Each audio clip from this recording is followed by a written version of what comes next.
ಗ್ರಾಮ ಪಂಚಾಯತ್ ಸ್ವಾಧೀನದಲ್ಲಿದ್ದ ಸ್ಥಳಕ್ಕೆ ಖಾಸಗಿ ವ್ಯಕ್ತಿಯೋರ್ವರು ಅಕ್ರಮವಾಗಿ ಮಣ್ಣು ತುಂಬಿಸಿ ಗಿಡಗಳನ್ನು ನೆಟ್ಟು ಕಟ್ಟೆಯನ್ನ ಕಟ್ಟಿದ್ದನ್ನ ವಿರೋಧಿಸಿ ಗ್ರಾಮ ಪಂಚಾಯತ್ ಆಡಳಿತ ಸಮಿತಿಯ ನಿರ್ಣಯದಂತೆ ಅಧ್ಯಕ್ಷರು ಸಹಿತ ಪಿಡಿಒ ಹಾಗೂ ಸದಸ್ಯರೆಲ್ಲ ಸ್ಥಳಕ್ಕಾಗಮಿಸಿ ಪೊಲೀಸ್ ರಕ್ಷಣೆಯಲ್ಲಿ ತೆರವುಗೊಳಿಸಿದ್ದಾರೆ।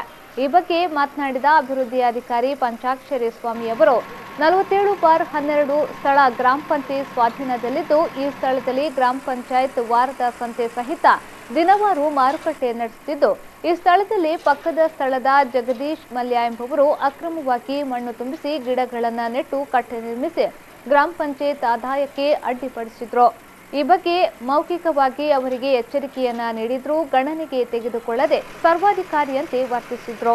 ಈ ಬಗ್ಗೆ ಗ್ರಾಮ ಪಂಚಾಯತ್ ನಿರ್ಣಯದಂತೆ ಜಗದೀಶ್ ಮಲ್ಯ ಅಕ್ರಮವಾಗಿ ನಡೆಸಿದ ಎಲ್ಲಾ ಚಟುವಟಿಕೆಗಳನ್ನು ಗ್ರಾಮ ಪಂಚಾಯತ್ ಅಧ್ಯಕ್ಷರು ಹಾಗೂ ಸದಸ್ಯರ ಸಮಕ್ಷಮದಲ್ಲಿ ಪೊಲೀಸ್ ರಕ್ಷಣೆಯಲ್ಲಿ ತೆರವುಗೊಳಿಸಿದ್ದು ಮುಂದೆ ಗ್ರಾಮ ಪಂಚಾಯತ್ ವಿರುದ್ಧ ಯಾವುದೇ ಚಟುವಟಿಕೆ ಮುಂದುವರಿಸಿದಲ್ಲಿ ಕ್ರಿಮಿನಲ್ ಕೇಸು ದಾಖಲಿಸುವುದಾಗಿ ಎಚ್ಚರಿಸಿದ್ದಾರೆ।